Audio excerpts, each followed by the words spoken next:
හරි ළමයි ගන්නකො 2016 රාහුල පෙරහුරු ප්‍රශ්න පත්තරේ 4 වෙනි ස්ට්‍රක්චර් එක බලමු.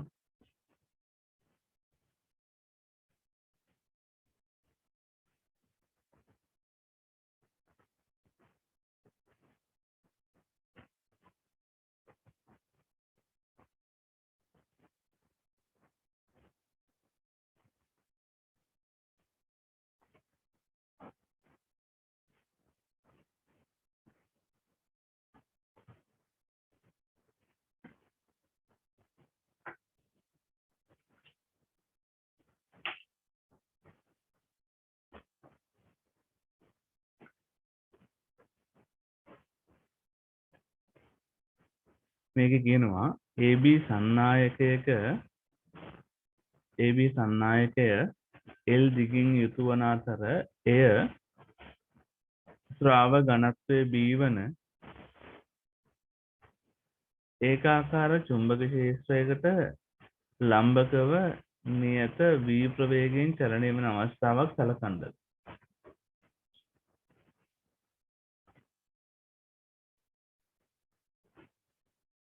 දිග L වෙන AB සන්නායකයක් තියෙනවා.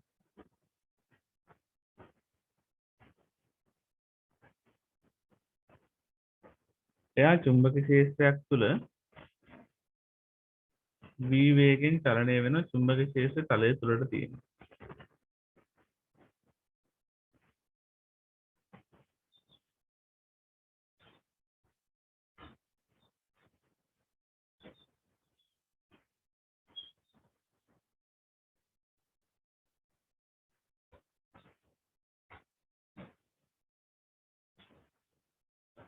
සන්නායකය මත ප්‍රේරණය වන විද්‍යුත්ගාමක බලය සඳහා ප්‍රකාශනයක් ලබා ගන්නට.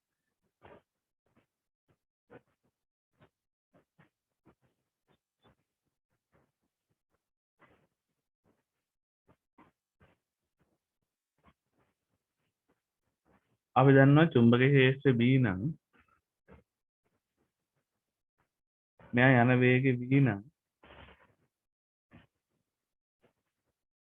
විද්‍යුත්ගාමක බලය අරගන්න පුළුවන් ඒකක කාලයකදී කපන චුම්බක ස්‍රාවය කියලා. දැන් මේකේ ප්‍රකාශනය ලබා ගන්න කියලානේ කියන්නේ. ඒකක කාලයකදී කපන චුම්බක ස්‍රාවය. එහෙම නැත්නම් චුම්බක ස්‍රාවය කපන ශීඝ්‍රතාවය කියලා. දැන් විද්‍යුත්ගාමක බලය ගන්න වෙන්නේ d5 බෙදීම dt කියලා. එතකොට සිම්පල් t කාලයක් සැලකුවොත් මෙයා v දුරක් යනවා. v වේගෙන් t කාලයක් තුල vt දුරක් යනවා.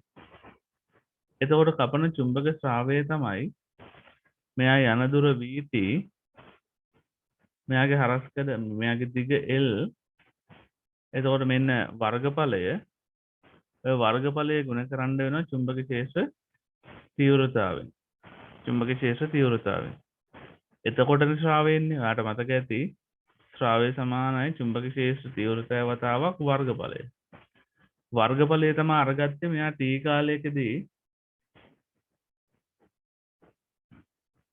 කාලයකදී යන දුර vt නේ.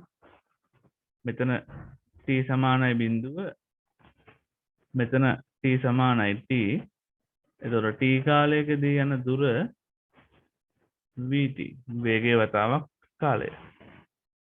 ඒක මෙයාගේ දිගින් ගුණ කරාම එන්නේ වර්ගඵලය. මෙන්න මේ වර්ගඵලය. ඒක චුම්බක ක්ෂේත්‍ර තීව්‍රතාවයෙන් ගුණ කරාම ශ්‍රාවය එනවා. ඔය t කාලයකදී එහෙනම් t ගෙන් බෙදන්න වෙනවා. එහෙනම් අපිට විද්‍යුත්ගාමක බලය එනවා. ප්‍රේරිත විද්‍යුත්ගාමක බලය B L V කියලා. අර ප්‍රකාශනය ලබා ගන්නට අහම අරගන්න වෙන්නේ. එම ප්‍රේරිත විද්‍යුත්ගාමක බලයේ දිශාව ඉහත රූපය මත ලකුණු කරන්නයි කියලා කියනවා. ප්‍රේරිත විද්‍යුත්ගාමක බලයේ දිශාව.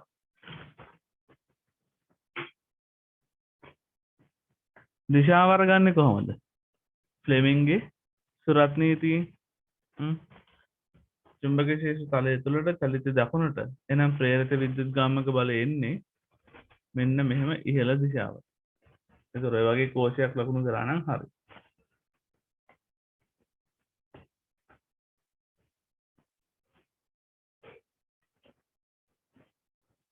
ඊළඟට C කොටසට ගියොත්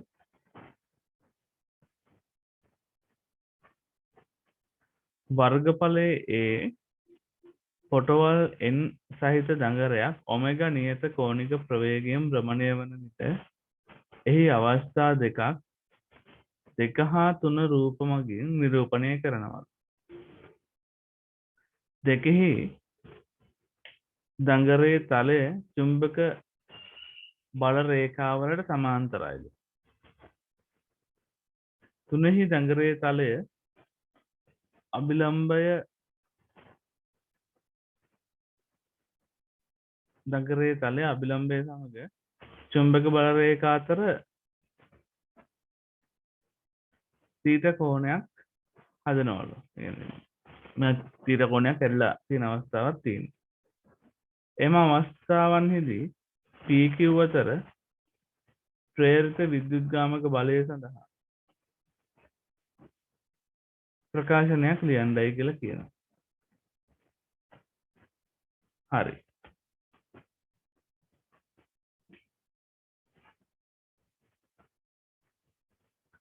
C කොටසට ගියොත් මේවනේ. දැන් මේක ප්‍රකාශනය ලියන්න කියලා තියෙන්නේ. ඒ වුණාට අපි ප්‍රකාශනය උනන් ලබා ගමු. මේක මෙහෙමනේ. මේකේ තුන්වෙනි රූප සටහන ගත්තොත්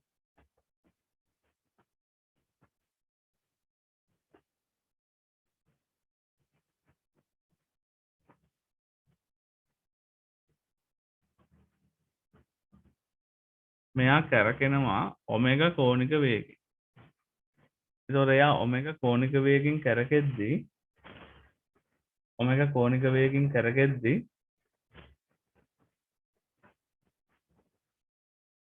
අපි හිතමු මෙයාගේ මුළු පළල d කියලා.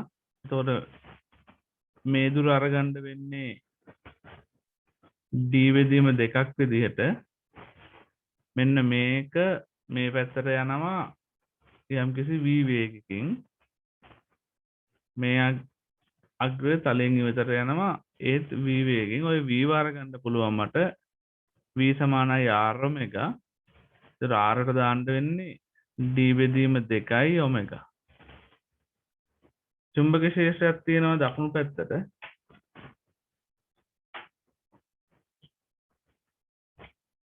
චුම්බක ක්ෂේත්‍රයක් තියෙනවා මෙන්න මේ පැත්තට.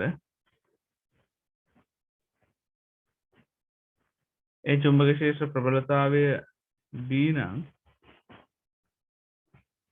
මෙන්න මේ එකාග්‍රයක ප්‍රේරණය වෙන චුම්බක ප්‍රේරිත විද්‍යුත්ගාමක බලය අරගන්න පුළුවන්. අපි දිශාවත් එක්ක බලමු.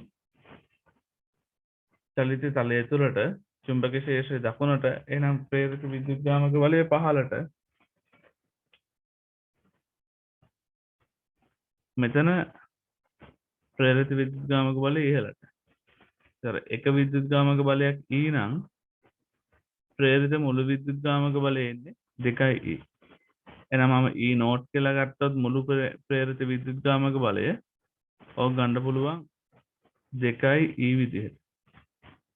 දෙවතාවක් එකක ප්‍රේරිත විද්‍යුත්ගාමක බලය එන්නේ BLV. හරිද? එතන මට එනවා පොටවල් n සංඛ්‍යාවක් තියෙන නිසා මේක n වලින් ගුණ වෙන්නත් ඕන. පොටවල් n සංඛ්‍යාවක් තියෙන නිසා n වලින් ගුණ වෙන්නත් ඕන. එතකොට මට අරගන්න පුළුවන් E නෝට් සමානයි 2යි BL V වෙනුවට දාන්න පුළුවන් d බෙදීම 2යි ඔමෙගා වතාවක් n. එතන දෙකට දෙක කැපිලා ගිහිල්ලා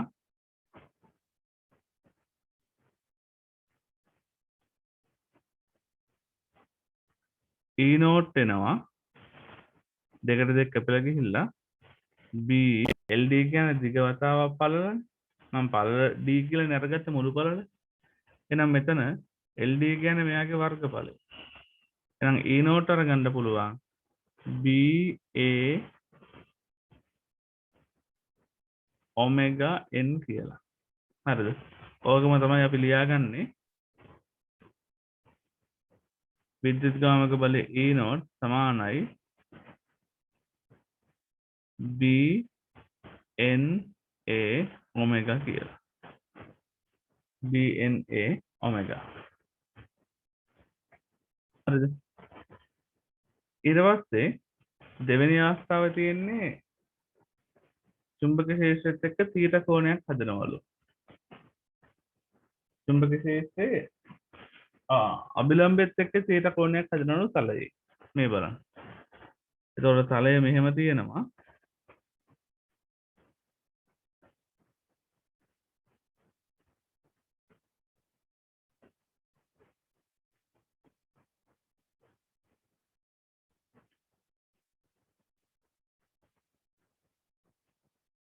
චුම්බක ක්ෂේත්‍රයේ මෙන්න මෙහෙම තියෙනවා.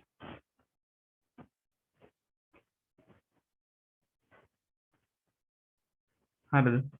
දැන් මෙතන අභිලම්බෙත් එක්ක තමයි තීටා කෝණයක් හදන්නේ. අභිලම්බය කියන්නේ මෙන්න මෙහෙම.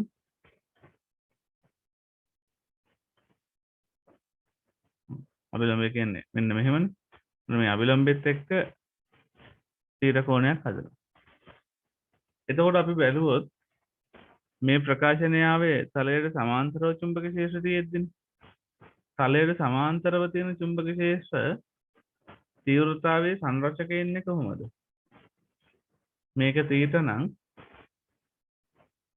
තලයට සමාන්තර වෙන්නේ b sin θ නේ. එහෙනම් මේ ප්‍රකාශනයෙන්ම ව්‍යුත්පන්න කර හැකි මේ වෙලාවේ විද්‍යුත්ගාමක බලය එන්නේ b n a ඔමෙගා sin θ කියලා. චුම්බක ක්ෂේත්‍ර දාන්න වෙන්නේ අර තලයට සමාන්තර සංරචක නිසා.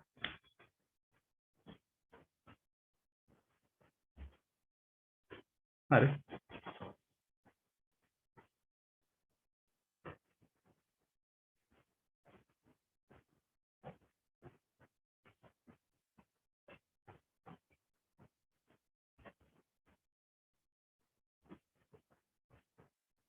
හරිද? ඒතර චුම්බක ක්ෂේත්‍ර දාන්න වෙන්නේ තලයට සමාන්තර සංරචකේ. ඒක අර විදිහට ගත්තත් ඉතින් ඔප්පු කරන්න පුළුවන්. ඉතින් මේ එතකොට අර වේගයේ මේ චුම්බක ක්ෂේත්‍රයේ b sin θ කියන සංරචකේ අරගෙන තමයි ඉතින් මේ විදිහටම තමයි ඔප්පු කරන්න තියෙන්නේ. හරිද? ඒතකොට මේ හැම එකේම b වෙනුවට b sin θ දාන්න වෙනවා. හරිද? මම ඒක නිසා එකපාර අනිත් පද ඔක්කොම සලකලා මෙන්න මෙතන එකපාරට b sin θ කියලා දැම්මා. ඊට පස්සේ d කොටස ඉහත දෙවෙනි කම්බි පුඩුව සරල ධාරා ජනකයක් ලෙසද තුන්වෙනි කම්බි පුඩුව ප්‍රත්‍යාවර්ත ධාරා ජනකයක් ලෙසද යොදා ගැනීමට නම් සිදු කළ යුතු වෙනස්කම් එම රූපවලම වෙන වෙනම ඇඳ දක්වන්නලු. ඒ කියන්නේ සිදු කරන්න ඕනේ වෙනස්කම අහනවා. සරල ධාරා ජනකයක් විදිහට පාවිච්චි කරනවා නම් අපි දාන්න ඕනේ ස්පර්ශ විලි. මේ පැලුම් විලි. සරල ධාරා ජනකයක් විදිහට පාවිච්චි කරනවා නම් අපි භාවිතා කරන්න ඕනේ පැලුම් විලි. ප්‍රත්‍යාවර්ත ධාරා ජනකයක් විදිහට පාවිච්චි කරනවා නම් අපි දාන්න ඕනේ ස්පර්ශ විලි. දැන් මෙතන දෙවෙනි රූපේ සරල ධාරා ජනකයක් කරන්න දෙපේ. D කොටසේදී දෙවෙනි රූපේ සරල ධාරා ජනකයක් කරන්න ඕන. සරල ධාරා ජනකයක් කරන්න නම් මම මෙයාගේ දාන්න ඕනේ ස්පර්ශ විලි. රූපේම ඉඳලා පෙන්වන්නයි කියලා කියන්නේ. එහෙනම් මෙතන ස්පර්ශ විලි දෙකක් අඳින්න. එතන මෙන්න මෙතන ස්පර්ශ විල්ලක් අඳින්න වෙනවා. ඒක ඉතුරු වර්ග මේ පැත්තේ. හරිද? අහම. මෙතනින් තමයි ධාරාව එළියට අරගන්නේ.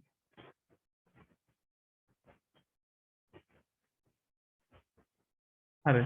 ඔන්න සරල ධාරා ජනකයක් විදිහට ඕක පාවිච්චි කරනවා.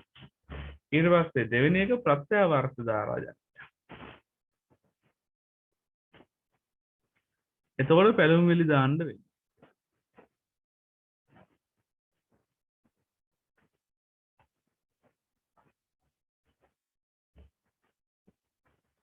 පැලුම් විලි දාන්න වෙන්නේ.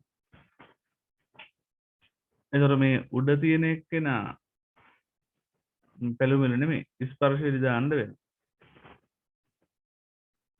උඩ තියෙන එක්කෙනා මෙන්න මේ වගේ මුදුවක් වටේ කරකෙන්න ඕනි. යට තියෙන එක්කෙනා එයාට ආවේනික එයාට අදාළ වෙනම මුදුවක් වටේ කරකෙන්න ඕනි. හරිද? දැන් මෙන්න මේ දෙන්නගෙන් එළියට ගන්න ධාරාව තමා අර R ප්‍රතිරෝධකය හරහා යන්නේ. ඔන්න රූප සටහන් දෙක ඇඳනම් හරි. එතකොට මෙයා පැලුම් විලි දාලා තියෙන්නේ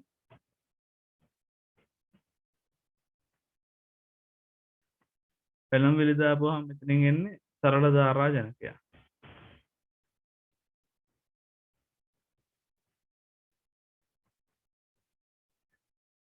මේ තියෙන ස්පර්ශ විලි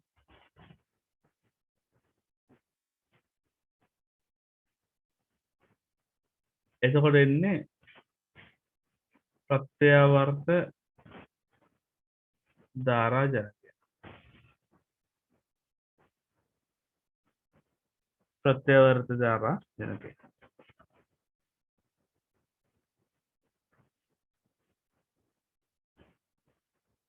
ඊළඟට E කොටසට ගියොත්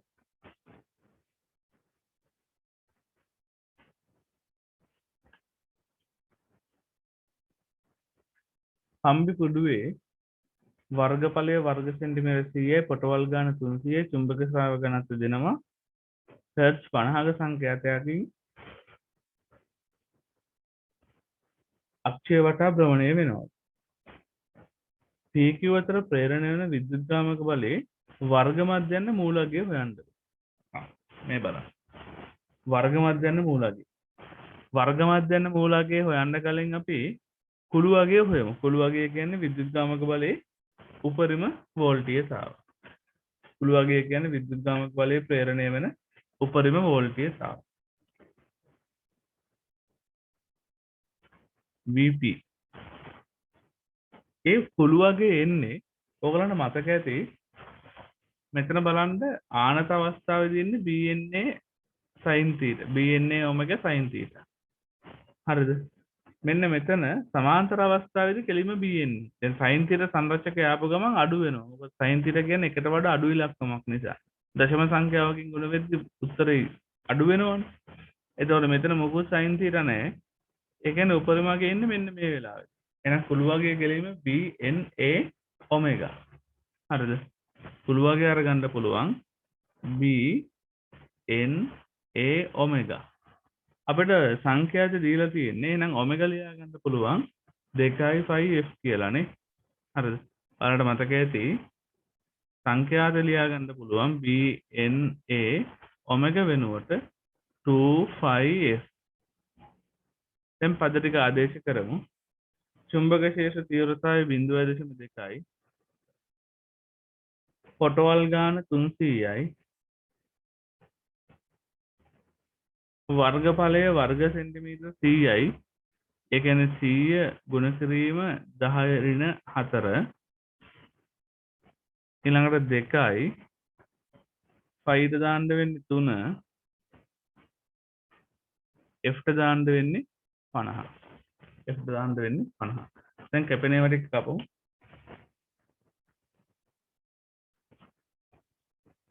දෙවරක් 50 100යි. 100යි 10 4යි 10 4ට මෙතන 10 ඍණ 4 කැපෙනවා. එතකොට ඉතුරු වෙනවා 3යි 300යි 2. 3 වරක් 3 9යි 9.2කින් ගුණ කරොත් 1.8යි තව 100කින් ගුණ කරාම 180යි නේ. එහෙනම් VP කුළු වගේ එනවා 180යි වෝල්ට්. 180යි වෝල්ට්. අපෙන් අහන්නේ VRMS. VRMS අරගන්න පුළුවන් කුළුවගේ බෙදෙනවා මූල දෙකෙන්. හරිද? ඒ කියන්නේ 180 බෙදීම මූල දෙක. ඔන්න RMS එක. මේක සුළු කරලා දාන්න. මූල දෙකෙන් බෙදලා දාන්න.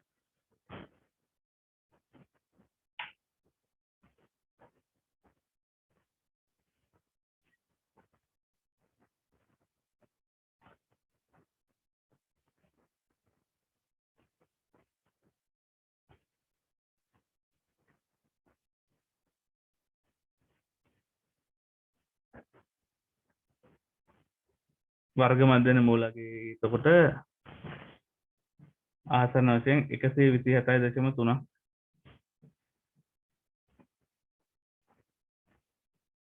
ඔන්න RMS එක වෝල්ට් 127.3.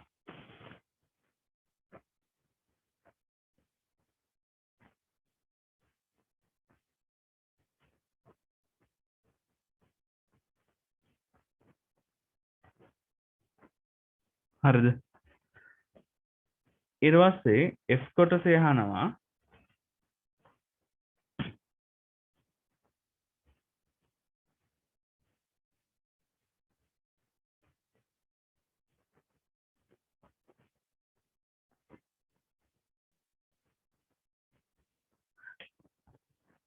හයසියයි වෝල්ට් ප්‍රත්‍යාවර්ත වෝල්ටීයතාවක් මගින් 2.5 කිලෝමීටර් දුරින් පිහිටි නගරයකට 230යි ඇම්පියර් 2යි ක්ෂමතාවය සම්ප්‍රේෂණය කරන්න ඕනේ. සම්ප්‍රේෂණ කම්බිවල ප්‍රතිරෝධය මීටරයට ඕම් 10.3යි. මේ සඳහා පරිණාමකයක් යොදා ගැනීමට අවශ්‍යයි. කිලෝමීටර් 2.5ක් ඈතින් තියෙන තැනකට යවන්න ඕනේ. මෙයා අවකර පරිණාමකයක්ද අධිකර පරිණාමකයක්ද කියලා අහනවා. අද වෝල්ට් 600 වෝල්ට් 250ට අඩු කරන්න එපේ. එහෙනම් මේක මොන පරිණාමකයක්ද? වෝල්ට් 600 වෝල්ට් 250ට අඩු කරන්න 230ට අඩු කරන්න. එහෙනම් මේක අවකර පරිණාමකයක්. F කොටසේ තියෙන්නේ මෙතන පරිණාමකයක් තියෙනවා. පරිණාමකයට කලින් වෝල්ට් 600ක ජනකයක් තියෙනවා. ඕක වෝල්ට් 230ට අඩු කරන්න ඕන. හරිද?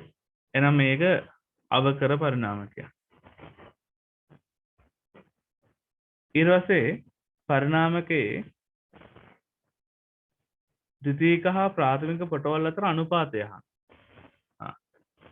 අපි දන්නවා පරිණාමකයේ ප්‍රාථමික වෝල්ටීයතාව V1 බෙදීම ද්විතීයික වෝල්ටීයතාව V2 සමානයි N1 බෙදීම N2. එතකොට ප්‍රාථමික වෝල්ටීයතාව 600යි ද්විතීයික වෝල්ටීයතාව 230යි. ඕක සමානයි N1 බෙදීම N2. අපෙන් අහන්නේ ද්විතීයික හා ප්‍රාථමික අතර අනුපාතය. ඒ කියන්නේ N2 බෙදීම N1. ඒක අරගන්න පුළුවන් 230 බෙදීම 600 කියන්නේ 23 බෙදීම 60. ඔන්න අනුපාතය.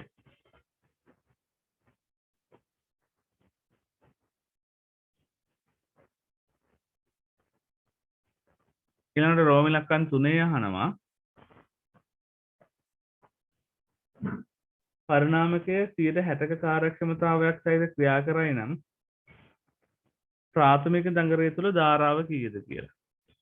දැන් අපිට මෙතන ද්විතීයික දඟරයේ ධාරාව දුන්න කීයක්ද?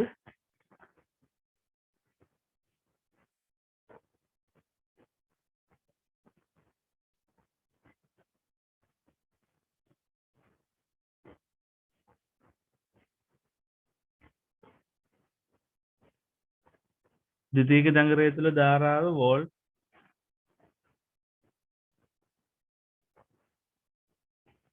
පොඩ්ඩක් ඉන්න. මෙතන පොඩි අවුලක් තියෙනවා. අවුල තමයි මෙයාගේ අර බාරයට නේද මෙතන කම්බි යනවනේ. කම්බි තියෙනවා මෙන්න මෙහි තියෙන බාරයට නේද වෝල්ට් 230 දෙන්න ඕනේ. ඇම්පියර් දෙක බාරයටනේ වෝල්ට් 230 ඇම්පියර් දෙක. එතකොට මෙතන ප්‍රතිදාන වෝල්ටීයතාවය 230 නෙමෙයි. මේක වැරදි. ඒක V2 අපි හොයාගෙන ඉන්න වෙනවා. V2 අපි හොයාගෙන ඉන්න වෙනවා. මෙතන මම මේ ගාන මුතුවෙන් හදන්න. මේ ටිකේ වැරද්දක් වුණා ඈ. අර බාරයටනේ 230 දෙන්න ඕනේ. හරි.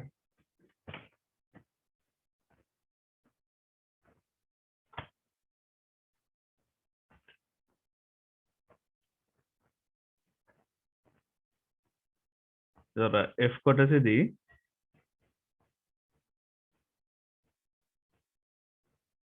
මෙතනින් කම්බි යනවා කිලෝමීටර් 2.5ක් දුරයි.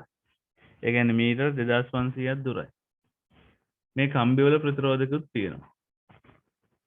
මෙන්න මෙහි තියෙන බාර් එකට තමයි වෝල්ට් 230 හම්බ වෙන්න ඕන. 6 ඇම්පියර් දෙක. එතකොට ශ්‍රේණිගතව තියෙන නිසා මේ කම්බි තුලිනුත් යන්නේ ඇම්පියර් දෙකම තමයි.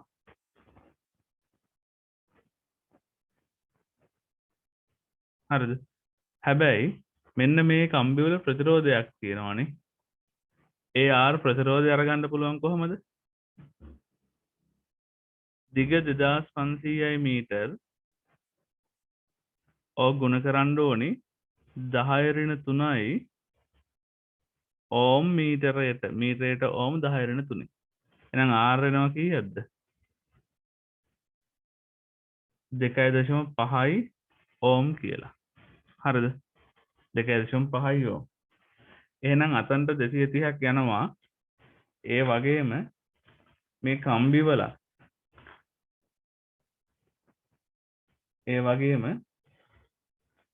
මේ කම්බි වලටත් එනවා විභවාන්තරයක්. කීයක්ද මෙතනට එන්නේ? V = IR දාපුවාම යන ධාරාව ඇම්පියර් 2යි ප්‍රතිරෝධය 2.5යි. එන මෙතනට එනවා 5 වෝල්ට් විභවාන්තරය. හරිද? මේ කම්බියටත් එනවා 5 වෝල්ට් විභවාන්තරය. එතකොට මෙයාගේ ප්‍රතිදාන වෝල්ටීයතාවය එන්නේ කීයද ඇත්තටම? මෙයාගේ ප්‍රතිදාන වෝල්ටීයතාව V2 කියලා ගත්තොත් ප්‍රතිදාන වෝල්ටීයතාව එන්නේ කම්බි දෙකට 5 වෝල්ට් ධන 5 වෝල්ට් යනවා. බාරයට 230ක් යන්න ඕන. එහෙනම් ප්‍රතිදාන වෝල්ටීයතාව වෝල්ට් 240යි. ප්‍රධාන වෝල්ටීයතාව V1 අපි දන්නවා 600යි. හරිද? ඔන්න ප්‍රතිදාන වෝල්ටීයතාව 240යි. අපෙන් අහන්නේ කොටවල් අතර අනුපාතය N2 බෙදීම N1. N2 බෙදීම N1 අරගන්න පුළුවන් V2 බෙදීම V1 කියලානේ. N2 බෙදීම N1 යහන්නේ නේද?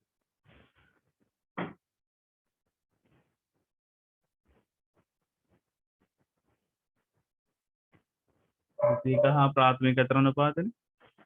එහෙනම් N2 බෙදීම N1 අරගන්න පුළුවන්. V2 කියන්නේ 240 බෙදීම 600. 240 බෙදීම 600. 240ට 12 සරක් බිඳුවට බිඳුව කැපෙනවා 12 සරක් උඩට 2යි. මෙතන 12 සරක් 5යි. එහෙනම් අනුපාතය 2ට 5යි. අනුපාතය 2ට 5යි. අනුපාතය 2ට 5යි. හරිද? ඊළඟට බලන්න. ඊළඟට අහනවා පරිණාමකය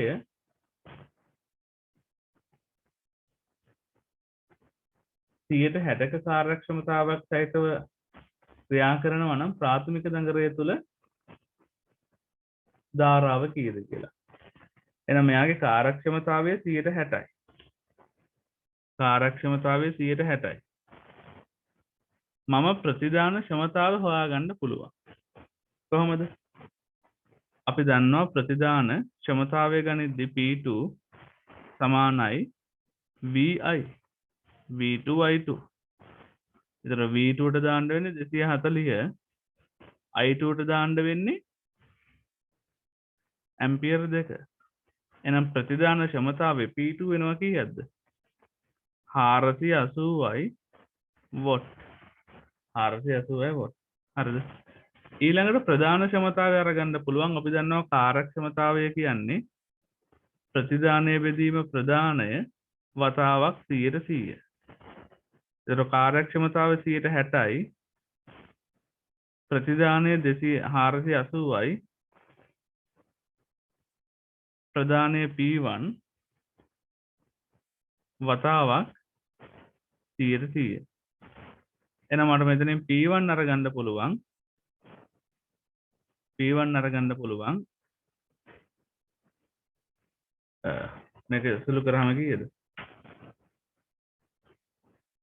60 වරක් 1යි 60 වරක් 8යි නේ 480 වල 60 වරක් 8යි එහෙනම් P1 එනවා ඉන්පුට් එක 800යි වෝල්ට් නේ 800යි වොට් ඔන්න P1 හරිද 800යි වොට් ඉතින් අපි දන්නවා P1 කියන්නේ V1 I1 P1 800යි V1 600යි අපි හොයන්න ඕනේ I1 I1 කීයද එන්නේ 8 බෙදීම 6 ඒ කියන්නේ 4 බෙදීම 3යි ඇම්පියර් කියලා 1.33යි ඇම්පියර්